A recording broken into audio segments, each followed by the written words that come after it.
Hi everyone, welcome back to my YouTube channel Rekha Prakash ಮನೆ ಊಟ.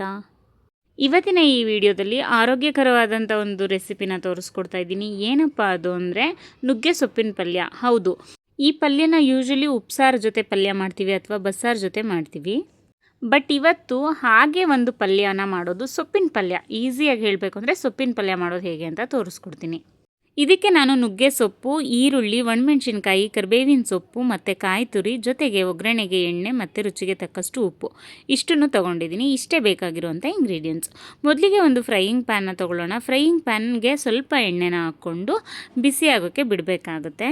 ಎಣ್ಣೆ ಬಿಸಿ ಆದ ನಂತರ ಮೊದಲಿಗೆ ಒಣಮೆಣ್ಸಿನ್ಕಾಯಿನ ಈ ಥರ ಕೈಯಲ್ಲೇ ಮುರ್ಕೊಳ್ಳಿ, ಈ ಥರ ಹಾಕೋಬೇಕು. ಒಣಮೆಣ್ಸಿನ್ಕಾಯಿ ಆದಮೇಲೆ ಕರಿಬೇವಿನ ಸೊಪ್ಪನ್ನ ಹಾಕೋಬೇಕು ಒಗ್ಗರಣೆಗೆ. ಹಾಗೆ ಕರಿಬೇವಿನ ಸೊಪ್ಪನ್ನ ತೊಳೆದು ಹಾಕೋಬೇಕು, ಯಾವುದೇ ಕಾರಣಕ್ಕೂ ತೊಳಿದೇನೆ ಹಾಕೋಬೇಡಿ.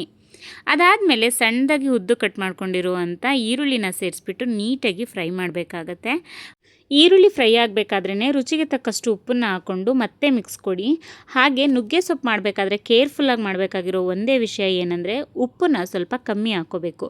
ನುಗ್ಗೆ ಸೊಪ್ಪಿಗೆ ನೀವು ಕರೆಕ್ಟಾಗಿ ಉಪ್ಪು ಹಾಕ್ತೀನಿ ಅಂದ್ರೂ ಉಪ್ಪು ಆದಂಗೆ ಫೀಲ್ ಆಗುತ್ತೆ. ಅದಕ್ಕೋಸ್ಕರ ಸ್ವಲ್ಪ ಅವಶ್ಯಕತೆಗಿಂತ ಸ್ವಲ್ಪ ಕಮ್ಮಿ ಹಾಕ್ಕೊಳ್ಳಿ, ಆವಾಗ ಪರ್ಫೆಕ್ಟಾಗಿ ಆಗುತ್ತೆ.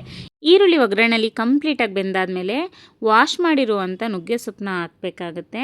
2-3 ಸಲ ಆದರೂ ನುಗ್ಗೆ ಸೊಪ್ಪನ್ನ ನೀಟಾಗಿ ತೊಳ್ಕೊಳ್ಳಿ. ನುಗ್ಗೆ ಸೊಪ್ಪನ್ನ ಸುಮಾರು ಜನ ತೊಳಿದೇ ಬಳಸ್ತಾರೆ, ದಯವಿಟ್ಟು ಹಾಗೆ ಬಳಸಬೇಡಿ. ನೀವು ತೊಳೆದ್ಬಿಟ್ಟೇ ಬಳಸಿ, ಆಯಿತಾ. ಇವಾಗ ಅದನ್ನು ನೀಟಾಗಿ ಮಿಕ್ಸ್ ಮಾಡ್ಕೋಬೇಕು. ಹಾಗೆ ಅದರಲ್ಲಿ ಸ್ವಲ್ಪ ನೀರಿನ ಅಂಶ ಬಿಟ್ಕೊಳ್ಳುತ್ತೆ. ಆ ನೀರೆಲ್ಲ ಕಂಪ್ಲೀಟಾಗಿ ಡ್ರೈ ಆಗಬೇಕು, ಅಲ್ಲಿವರೆಗೂ ಚೆನ್ನಾಗಿ ಹುರ್ಕೋಬೇಕಾಗತ್ತೆ.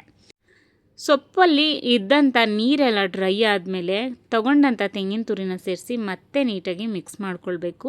ನುಗ್ಗೆ ಸೊಪ್ಪಿನ ಪಲ್ಯನ ನೀವು ಈ ಥರ ಮಾಡ್ತಿದ್ದೀರಾ ಅಂದರೆ ಯಾವುದೇ ಕಾರಣಕ್ಕೂ ನೀರನ್ನು ಹಾಕೋಬೇಡಿ. ಸೊಪ್ಪಲ್ಲಿರೋ ನೀರಿನ ಅಂಶನೇ ಬಿಟ್ಟು ಅದರಲ್ಲೇ ಬೇಯಬೇಕು ಮತ್ತು ಒಗ್ಗರಣೆಲ್ಲೇ ಬೇಯಬೇಕು, ಅಷ್ಟೇ ಸಾಕು.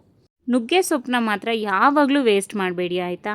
ಏನಾದರೂ ಒಂದು ರೆಸಿಪಿನ ಮಾಡಿಕೊಂಡು ತಿನ್ನೋಕ್ಕೆ ಪ್ರಯತ್ನ ಮಾಡಿ. ಯಾಕಂದರೆ ನುಗ್ಗೆ ಸೊಪ್ಪು ನಮ್ಮ ದೇಹಕ್ಕೆ ತುಂಬ ಒಳ್ಳೆಯದು. ಇದರಿಂದ ನಮಗೆ ವಿಟಮಿನ್ ಸಿ ಸಿಗುತ್ತೆ, ಜಿಂಕ್ ಸಿಗುತ್ತೆ, ರೋಗ ನಿರೋಧಕ ಶಕ್ತಿ ಜಾಸ್ತಿ ಆಗುತ್ತೆ, ಮತ್ತು ಕೊಲೆಸ್ಟ್ರಾಲ್ ಕಮ್ಮಿ ಆಗುತ್ತೆ, ಮತ್ತು ನಮ್ಮ ಸ್ಕಿನ್ನು, ಐಸ್ ಎಲ್ಲದಕ್ಕೂ ಒಳ್ಳೆಯದು ನುಗ್ಗೆ ಸೊಪ್ಪು. ಇವಾಗ ಇಲ್ಲಿ ಕಾಯಿ ತುರಿ ಹಾಕ್ಕೊಂಡು ನಾನು ಪ್ರಾಪರಾಗಿ ಮಿಕ್ಸ್ ಕೊಟ್ಟೆ, ಅಷ್ಟೇ. ಎಷ್ಟು ಬೇಗ ಆಗುತ್ತೆ ಗೊತ್ತಾ ಈ ನುಗ್ಗೆ ಸೊಪ್ಪಿನ ಪಲ್ಯ, ನಿಜವಾಗ್ಲೂ ಟೇಸ್ಟಿಯಾಗಿರುತ್ತೆ. ಒಂದ್ಸಲ ಮಾಡ್ಕೊಂಡು ಟ್ರೈ ಮಾಡಿ.